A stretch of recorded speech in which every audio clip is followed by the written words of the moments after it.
Continuamos en resumen matinal y vamos a conversar con Andrés de las Mercedes, quien es director del Instituto Nacional de Formación Técnico Magisterial o Formación Magisterial Y capacitación del magisterio. Y capacitación del magisterio, INAFOCAN. Buenos días, Andrés. Buenos días, Juan. Buenos días, Miguel. Buenos días para los que siguen este programa.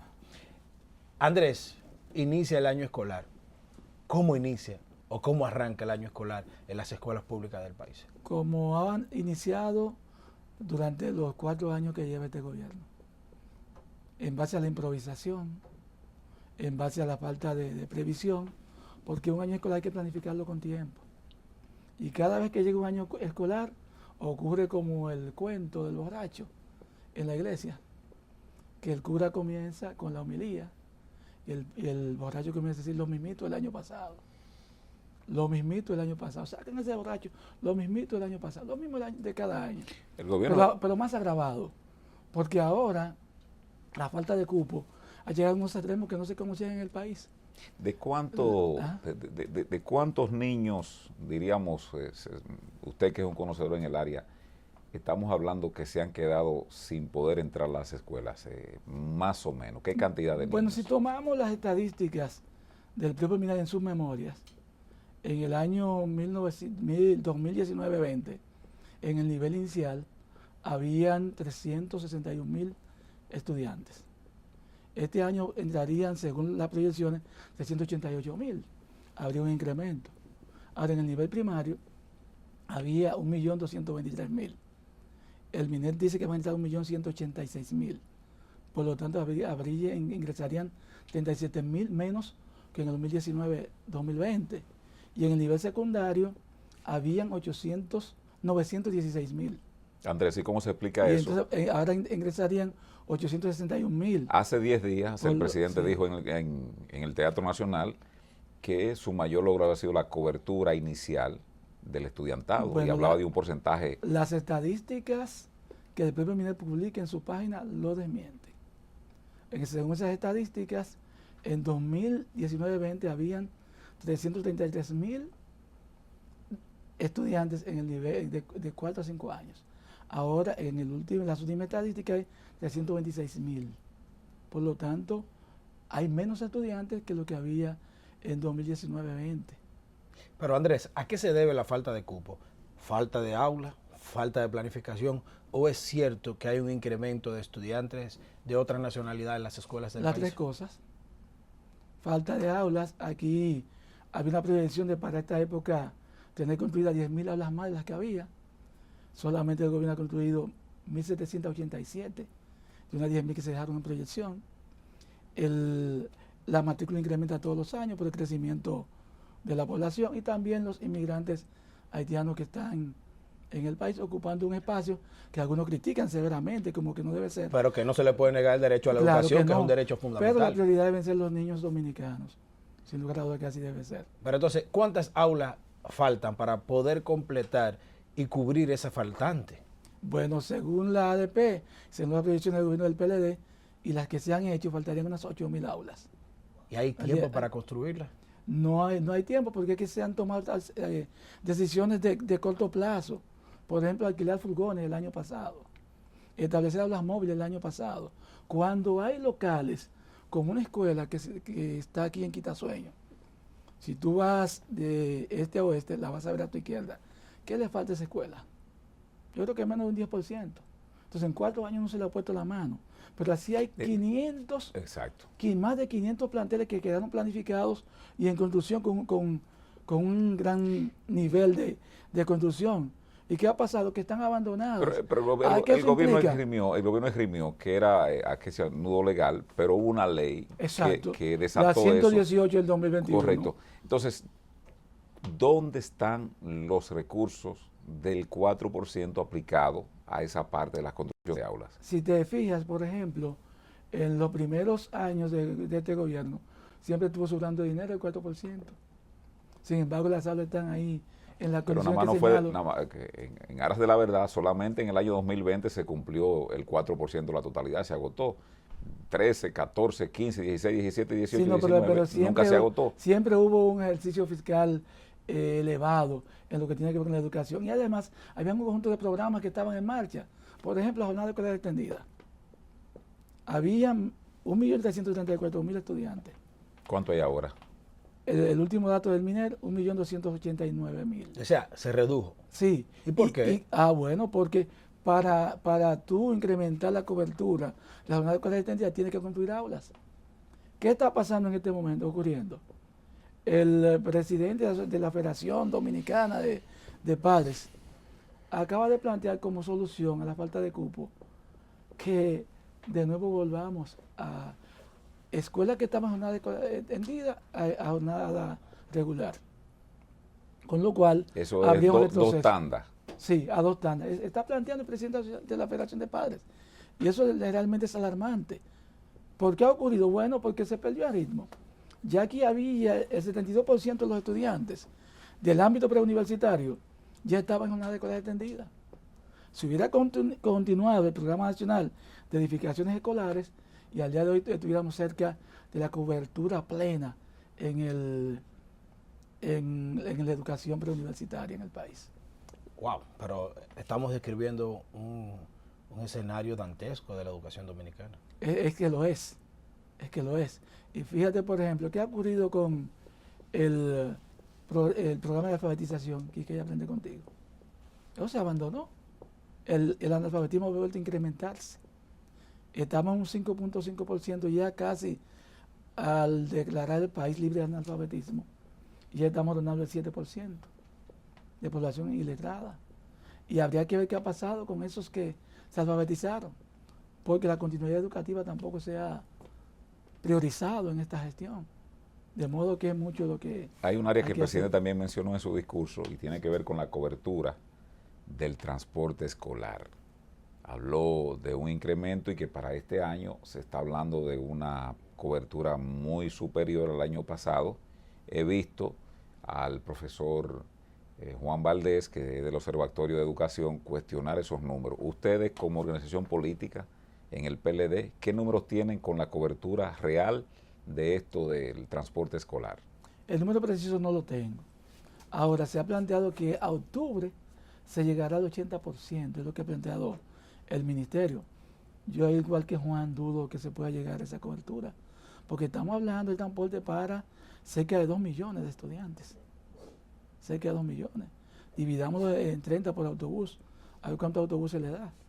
Yo sé que también están contratando autobuses en el sector privado, pero me dudo mucho que se pueda llegar a esa cobertura. Pero, Andrés, sabemos que eres un estudioso y fuiste director del INAFOCAN e hiciste un gran trabajo. El INAFOCAN maneja un presupuesto de cerca de 5.000 millones o más, si mal no recuerdo.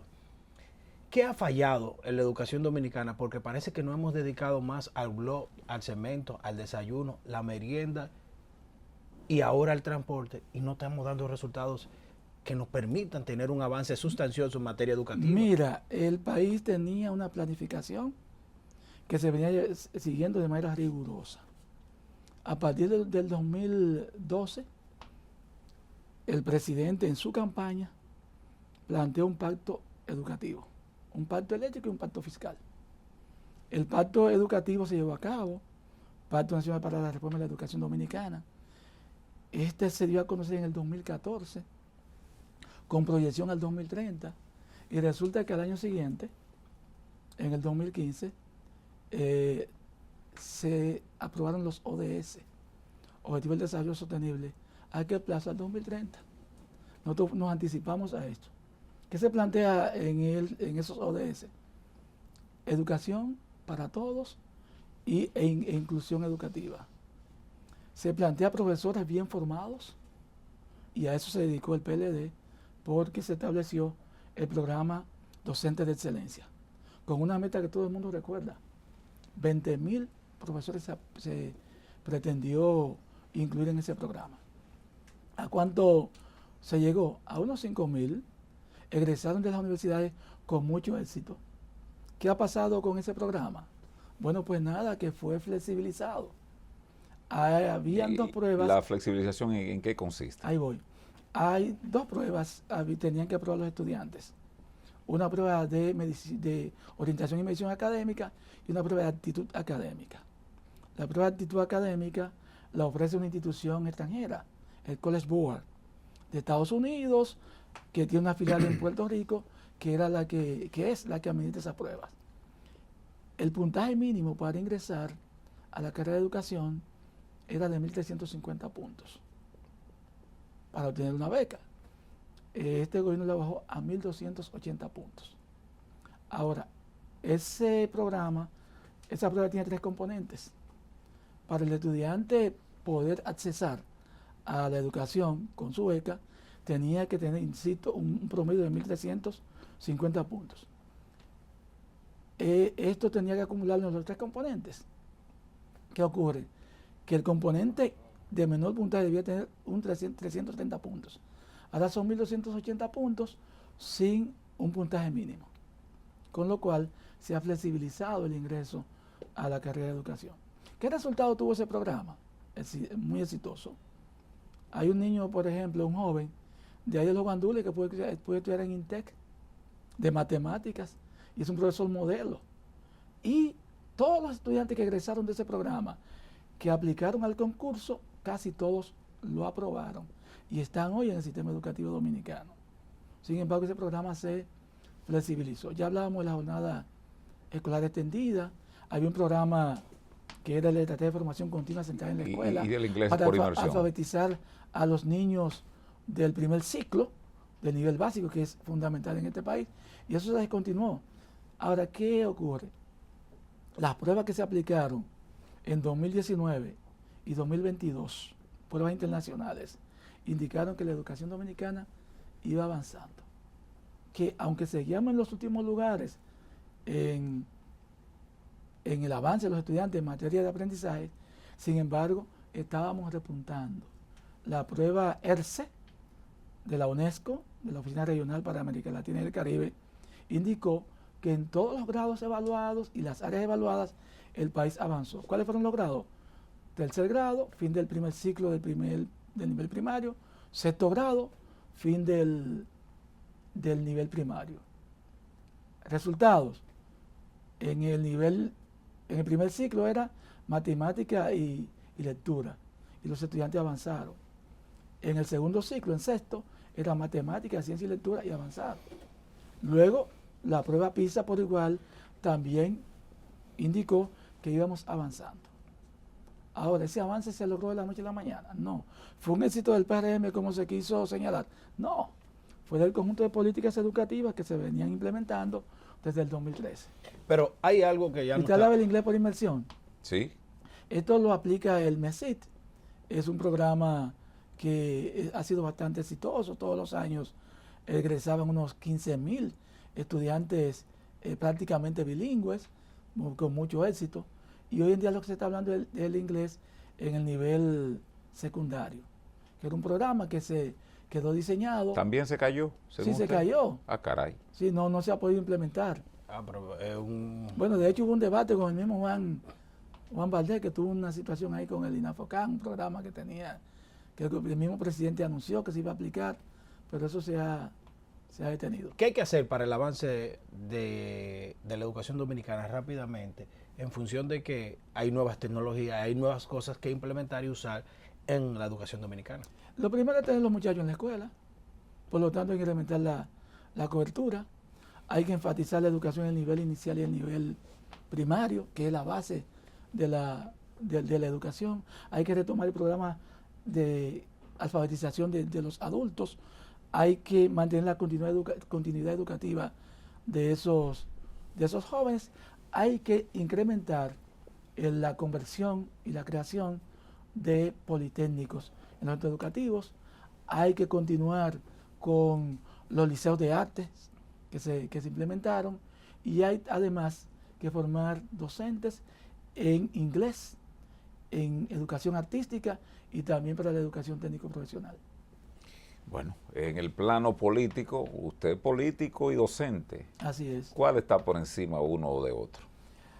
Bueno, mira, van a la par. Van a la par. Sí, entonces vamos al plano político. Siento mucha satisfacción en ambos ámbitos. Al plano político, ¿cómo está el PLD en su Congreso?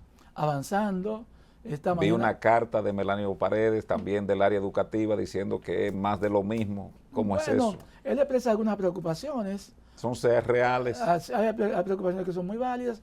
Él expresa, el comité político justamente hoy se reúne, se va a dar alguna respuesta al tema de la reforma constitucional y probablemente se conozcan otros aspectos, incluidos las inquietudes. O sea, que todo está bien en el PLD. No está todo bien, estamos trabajando para que esté mejor. Ya. Estamos avanzando en dirección al Congreso. ¿Y usted está aspirando también al comité Aspiramos político? al comité político, Ya. esperamos llegar al acertamiento de la organización y ahí está. ¿Cómo es eso, brevemente, que ya estamos contra el tiempo, lo del comité político? Porque hay una especie de atornillamiento en lo que están, con la elección prácticamente segura del presidente Medina. Ellos se aseguraron también asegurarse, seguir en el comité político. No. ¿Cómo es el atornillamiento que va a dar? No, ya en el ¿Se van todos o qué? No, ya en el proceso pasado, todos corrieron. Sí. La mayoría, Y ganaron, supuestamente. La mayoría quedaron en el comité político. ¿Usted cree que esa votación fue real? Así Sí, que claro, ellos quedaron. claro, Sí. claro. Sí. Y ahora todos van a correr. Ujú. Yo voy a correr y espero estar entre lo que llegue a la meta, Ya. para estar en ese estamento. Y Es no era probable que se incremente. ¿No era lo lógico que salieran, diríamos, ya por un asunto hasta del comportamiento partidario, como todas las pérdidas de no tener senadores, que esa dirección se fuera? Pero esa dirección fue la que le dio 16 años consecutivos de gobierno al PLD. Esa dirección ha hecho su trabajo. Se hizo. Bueno, ha hecho su trabajo. Entonces, en un proceso democrático, ahora los compañeros tienen la oportunidad de ratificar a los que consideren y de elegir a otros nuevos. Bueno, agradecer a Andrés de las Mercedes, dirigente del PLD, pero sobre todo maestro y un conocedor de la situación del magisterio y de las escuelas dominicanas, a propósito de que hoy arrancó el año escolar con muchas preocupaciones y muchas cosas. Andrés, gracias por estar con nosotros. Gracias a ustedes, estamos a su disposición. Gracias por acompañarnos y gracias a ustedes. Mañana será otro día para reencontrarnos acá en Resumen Matinal.